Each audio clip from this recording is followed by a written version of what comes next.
परतूर शहरात कडकडीत बंद, सर्वपक्षीयांच्या वतीने अजितदादांना भावपूर्ण श्रद्धांजली.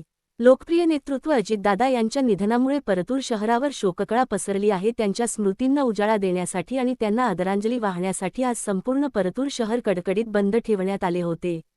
व्यापारी, नागरिक आणि सर्व राजकीय पक्षांनी उत्स्फूर्तपणे या बंदमध्ये सहभाग नोंदवून आपल्या लाडक्या नेत्याला अखेरचा निरोप दिला. शहरात सकाळपासूनच शहरातील मुख्य बाजारपेठ, दुकाने आणि व्यापारी प्रतिष्ठाने बंद ठेवण्यात आली होती. अत्यावश्यक सेवा वगळता सर्व व्यवहार ठप्प होते. अजितदादांचे सामान्यांशी असलेले नाते किती घट्ट होते याची प्रचिती आजच्या या शांततामय बंदमधून दिसून आली. शोकाकुल वातावरणात श्रद्धांजली सभा. शहरातील मुख्य चौकात सर्वपक्षीय श्रद्धांजली सभेचे आयोजन करण्यात आले होते. यावेळी विविध क्षेत्रातील मान्यवरांनी आपल्या भावना व्यक्त केल्या.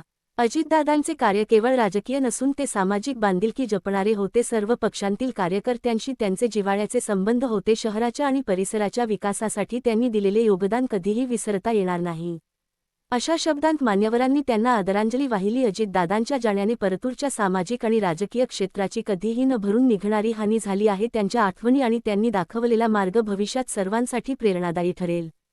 सर्वपक्षीय प्रतिनिधी अंतिम निरोप. श्रद्धांजली सभेनंतर 2 मिनिटांचे मौन पाळून लाडक्या नेत्याला अभिवादन करण्यात आले. अजितदादा अमर रहे अशा घोषणांनी परिसर भावूक झाला होता. या बंदच्या माध्यमातून परतूरकरांनी आपल्या नेत्याप्रती असलेली कृतज्ञता व्यक्त केली.